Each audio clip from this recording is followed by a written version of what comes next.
영혼을 성장시키는 책 소개방, 영성책방의 시간입니다. 오늘은 코로나19 이후 시대와 한국교회의 과제, 코로나19 이후 시대와 한국교회의 과제라는 책을 요약 정리해 드립니다.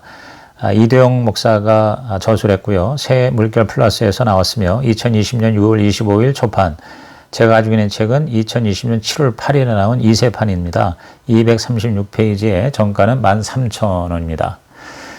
먼저 저자 소개를 책날개를 한번 읽어보도록 하겠습니다. 지은이 이도영, 경기고등학교를 졸업하고 총신대학, 총신신학대학원에서 공부했다. 대학과 대학원 시절에 새날을 사는 사람들이라는 단체의 공동대표로 섬기면서 변혁적 공동체 운동에 전념했다. 곤군 군목을 마치고 안산 동산교회 부목사로 부임하여 내적 치유 수양회를 인도했고 목회 기획팀에서 교회 전체 사역을 기획하는 일에 참여했으며 평신도 훈련원 원장을 맡으면서 전교인 훈련을 전담했다. 이 기간 동안 기적을 만드는 1%의 힘, 내 생의 가장 아름다운 용기를 저술했다. 2010년 1월 화성시 봉담읍에 더불어 숲동산 교회를 개척하여 공교회성과 공동체성과 공공성을 회복하는 선교적 교회라는 비전을 실천해 왔다. 성공의 대학교 엔지오 대학원을 졸업하고 복음의 공공성 회복을 위해 지역과 소통하고 섬기는 일에 힘썼으며 사회의 공적 이슈에도 다양하게 참여하고 있다. 더불어 숲동산교회 비전과 신학 그리고 사역을 담은 페어처치 그리고 영성의 두 갈래길을 하나로 통합하고자 하는 성자의 혁명가를 저술했다. 현재 한국 선교적 교회 네트워크 연구위원, 교회 2.0 목회자 운동의 멤버, 생태물 공동체 네트워크 실행위원, 그리고 생명신학 포럼 회원으로 섬기고 있다.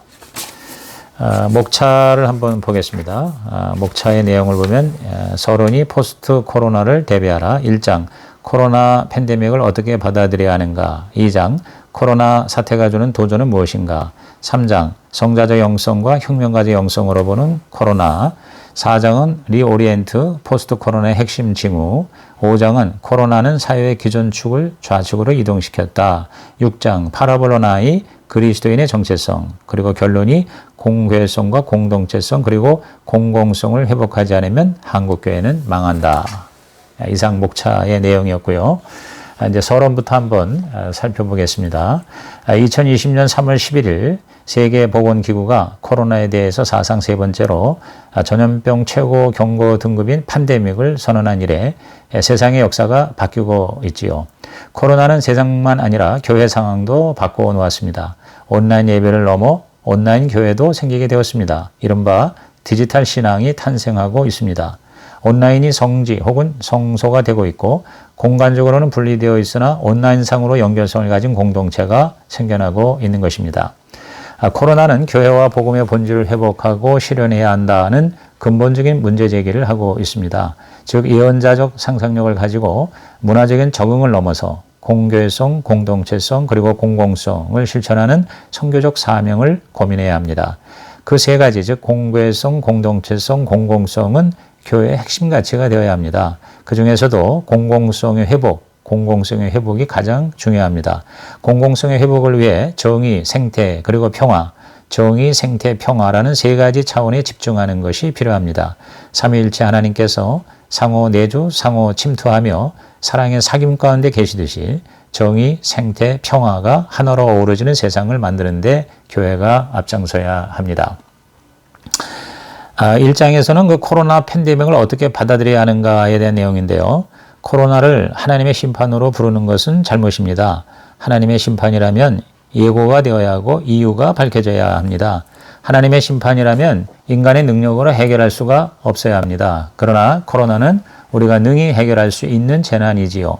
코로나가 하나님의 심판이냐 아니냐 하는 주제보다 코로나 상황에서 어떻게 하나님의 영광을 드러내며 어떻게 해야 비신자들이 선한 일을 보고 하나님께 영광을 돌리도록 할 것인가에 대해서 고민해야 합니다. 즉 그리스도께서 정사와 권세의 폭력적 힘이 쏟아지는 십자가에서 자신의 전 삶을 투신해 싸우셨던 것처럼 재난 한가운데로 나아가 죄와 싸우고 사랑을 실천하며 새로운 대안적 세계를 만드는 일에 힘써야 할 것입니다. 우리는 코로나 사태 속에서 하나님의 주권을 입으로만 되뇌일 것이 아니라 하나님을 하나님 되게 하기 위해 그분의 사랑과 정의를 재난의 현장 가운데에서 실천해야 합니다. 다시 말해 하나님 나라를 가시적으로 보여주는 공동체적 삶과 하나님의 살롬을 지금 여기서 실현하는 선교적 삶을 보여주어야 하는 것이죠. 그런 점에서 코로나로 인한 교회의 온라인 예배는 특수한 상황 속에서 이웃을 자신처럼 섬기라는 계명에 대한 순종이며 복음의 공공성을 실천하는 차원에서도 합당한 것입니다. 예배드리면 죽인다 하고 칼이 들어올 때 예배드리는 것이 신앙입니다. 그러나 예배 모임이 칼이 되어 남들의 목숨을 위태롭게 한다면 모이지 않는 것도 신앙입니다.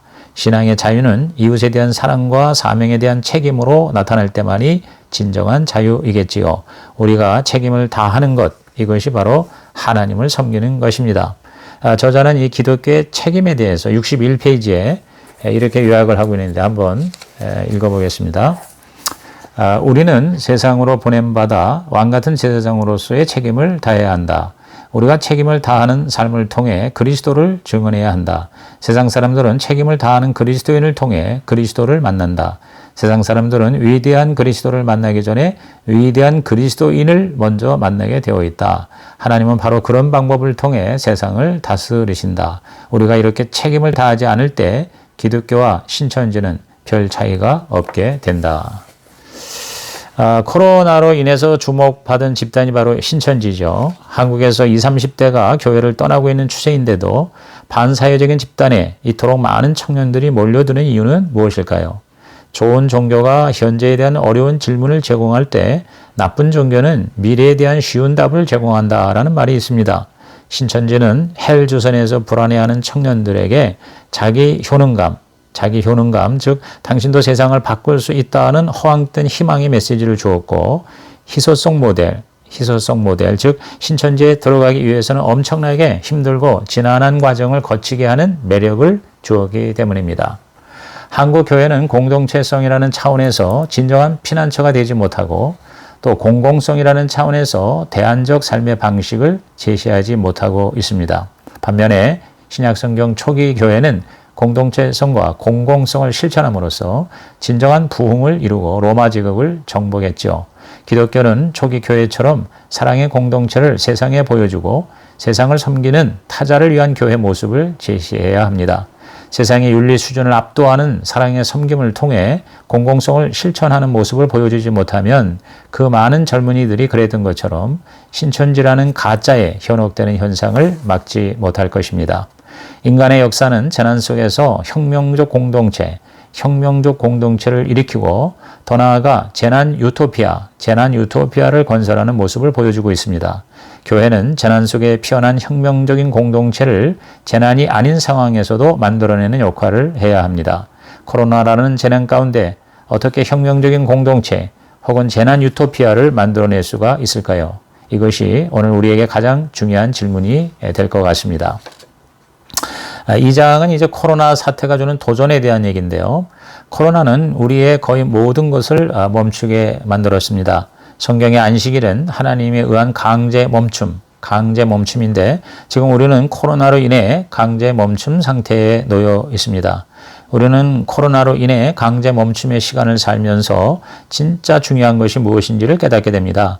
재난사회를 극복하기 위해서는 기본소득, 기본자산, 그리고 최고임금과 같은 사회의 불평등을 해소하는 제도가 필요합니다. 다시 말해 하나님 나라의 가치를 실현하는 예언자적 상상력이 필요한 것이죠.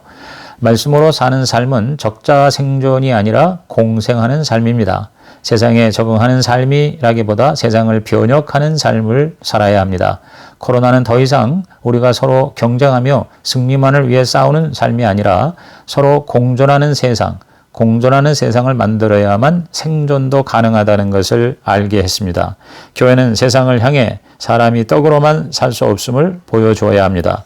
떡의 문제를 가지고도 하나님의 말씀으로 살아가도록 해야 하는 것이죠. 3장에서는 성자적 영성과 혁명가적 영성으로 코로나를 보고 있는데요. 성자란 자신의 죄성을 깊이 생각하는 자이고 혁명가는 세상의 불의를 깊이 사유하는 자입니다. 우리는 사랑이 있는 혁명을 해야 합니다. 현대 기독교 영성에서 혁명은 없고 사랑만 있는 관계를 보게 됩니다. 혁명 없는 사랑이나 사랑 없는 혁명이나 다 문제이죠. 코로나 사태를 극복하기 위해서는 혁명가적 영성으로 세상을 바라봐야 합니다. 경제적 차원뿐만 아니라 생태적 차원으로 세상을 만들어 가야 합니다. 코로나가 창궐하는 지금 대기가 맑아진 것은 기후위기가 재난을 낳았음을 증명합니다. 코로나로 인해 지구적 자본주의의 네 기둥이 흔들리고 있습니다. 즉 산업의 지구화, 생활의 도시화, 가치의 금융화, 그리고 환경의 시장화라는 네 가지 체제입니다.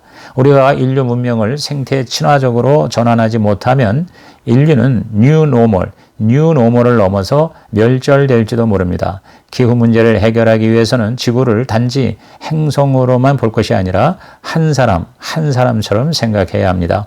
혁명가적 영성이란 코로나를 맞아 체제의 전환만 아니라 문명의 전환, 즉 생태 친화적인 문명으로 바꾸는 것을 고민하는 것입니다. 성경의 구원은 단지 영적이고 내면적 차원만이 아닙니다. 오히려 사회 경제적 차원 그리고 생태 문명적 차원까지 포괄하는 총체적 구원입니다. 개인의 전인적 차원의 구원만이 아니라 우주적 차원의 구원까지 포괄하는 것, 이것이 바로 하나님 나라의 복음입니다. 성경적 구원은 개인, 공동체, 사회, 문명, 무생물, 동물, 식물, 지구, 우주 등 모든 차원의 회복을 의미하는 것입니다. 성경에 만민에게 복음을 전파하라는 말씀은 all creation, 즉 만물에게 전파하라는 의미입니다. 모든 피조물, 특히 약자와 상처받기 쉬운 존재들에 대해서 하나님의 관대함을 전하라는 것이죠. 포도원에 시차를 두고 노동자들에게 동일한 임금을 주라는 성경의 이야기는 더 일한 사람은 많이 받고 덜 일한 사람은 적게 받는 인간의 평등으로서의 정의를 넘어 업적과 관계없이 필요에 따라 삶의 권리를 보장해주는 은총의 정의, 가장 약하고 무고한 자를 우선적으로 감싸는 적극적 정의, 이것이 바로 진정한 정의임을 가르쳐주고 있습니다. 하나님은 인간의 실패에도 불구하고 인간을 포기하지 않으시고 온 세상을 회복하기 원하십니다. 하나님은 전인격적 구원과 공동체와 사회의 회복 및 온 우주 만물의 새 창조를 위해 이 땅으로 오십니다. 우리는 이사야 11장의 비전대로 인간이 동물을 죽이지도 않고 동물끼리도 서로 죽이는 일이 없는 새로운 세상에 대한 꿈을 꿀 수가 있습니다. 예수 그리스도께서 이 비전을 궁극적으로 성취하셨고 재림을 통해 최종적으로 완성하실 것입니다.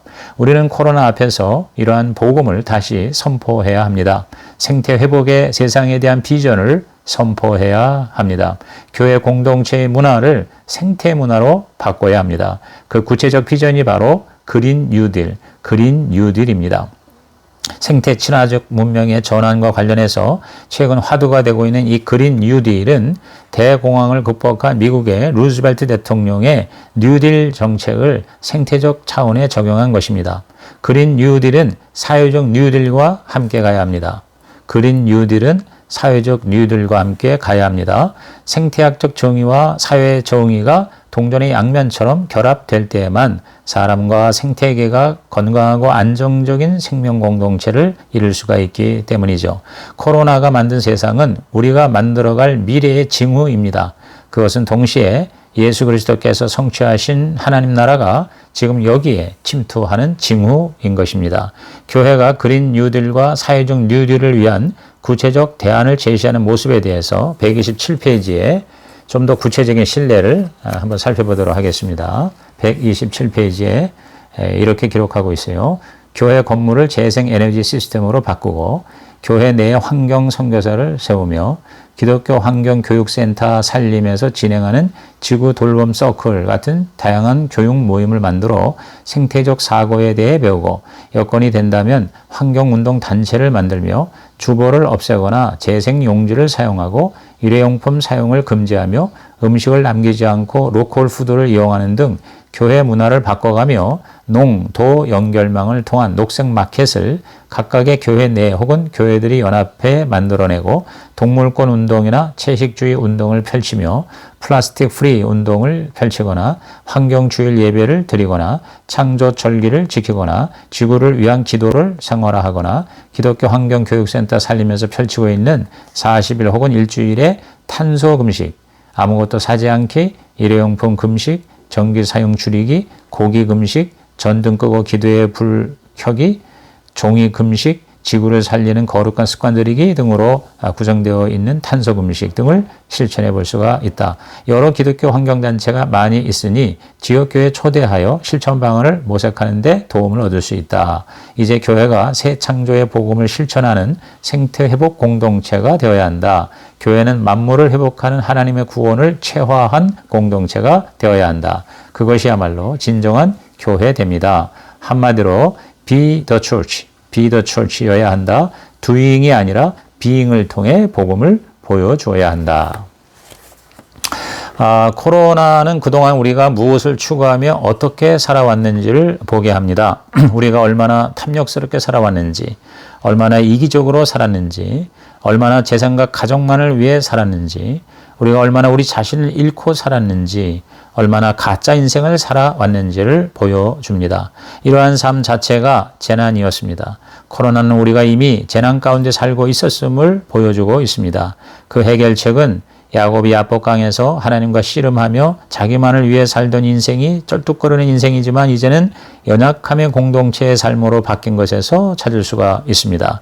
코로나 이후의 세계는 다리를 쩔뚝이는 야곱들이 사는 사회가 되어야 합니다. 조금 부족하게, 조금 느리게, 조금 나약하게, 그러나 함께 누리고 나누며 배우고 사랑하며 평화롭게 살아가는 사람들의 세상이 되는 것이죠.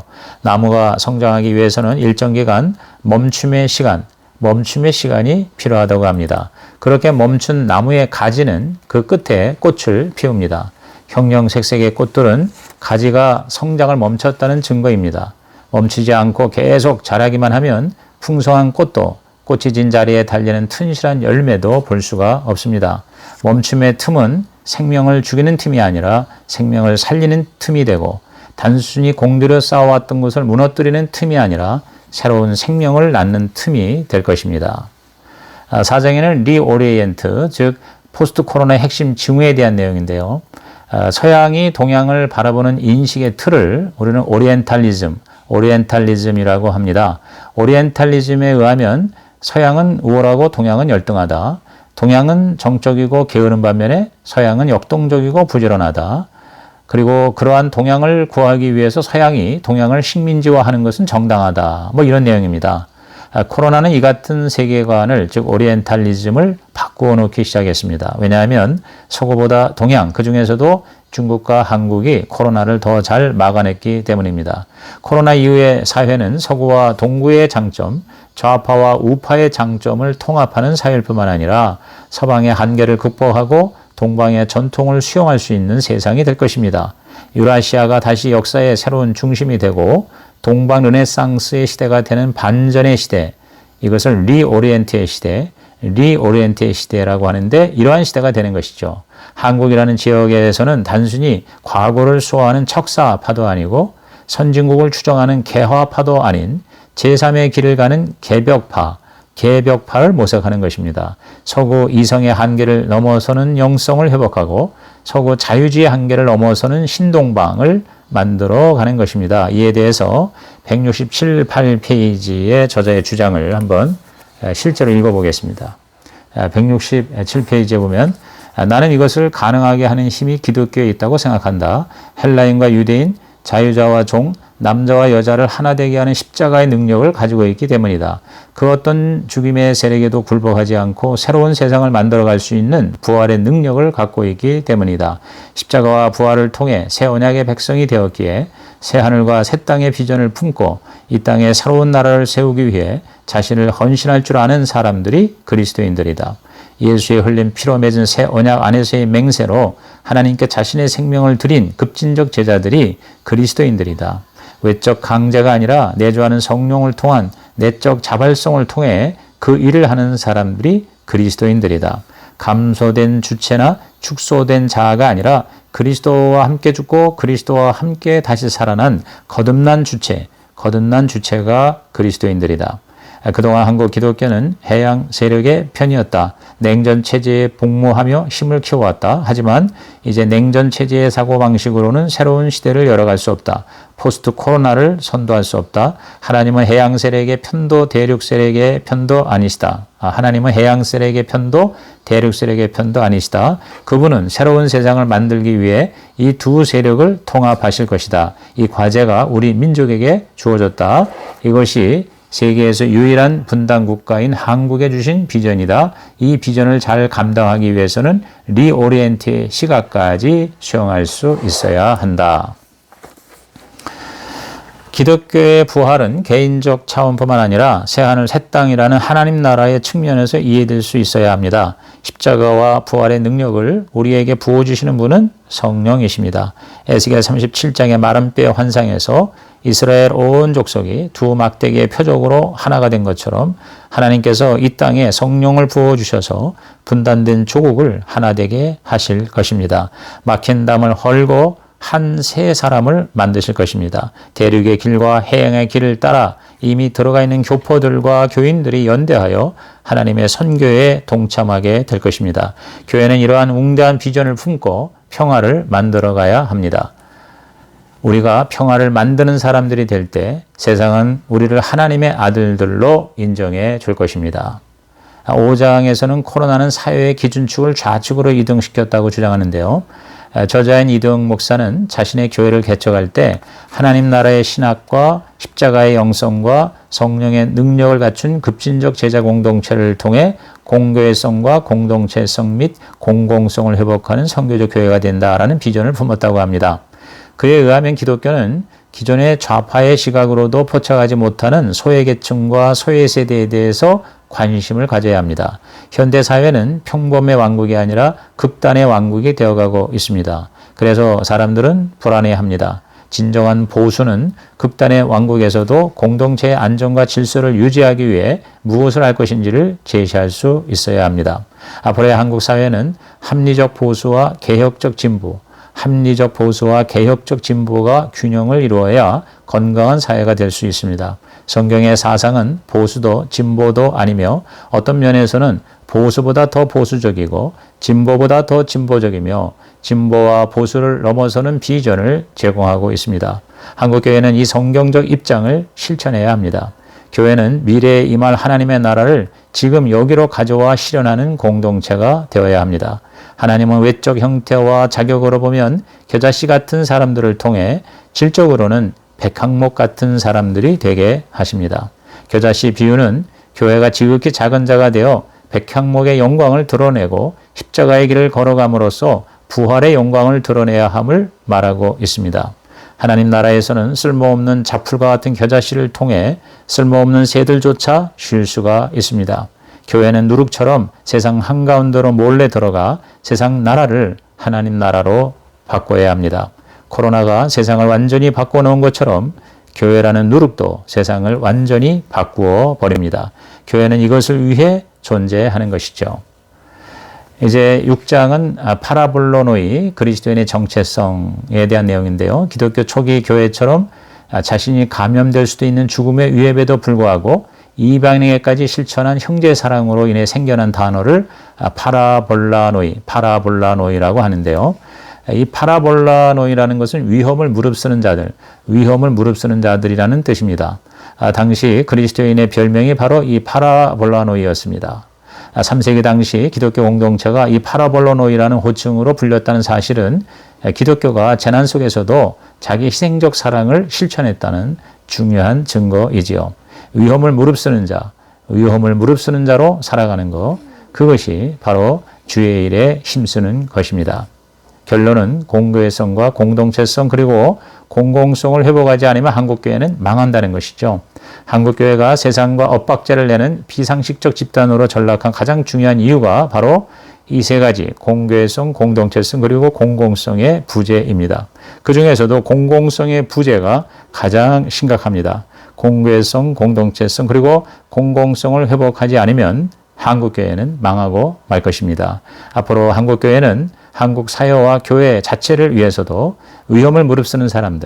위험을 무릅쓰는 사람들, 즉 파라블로나이가 되어야 합니다.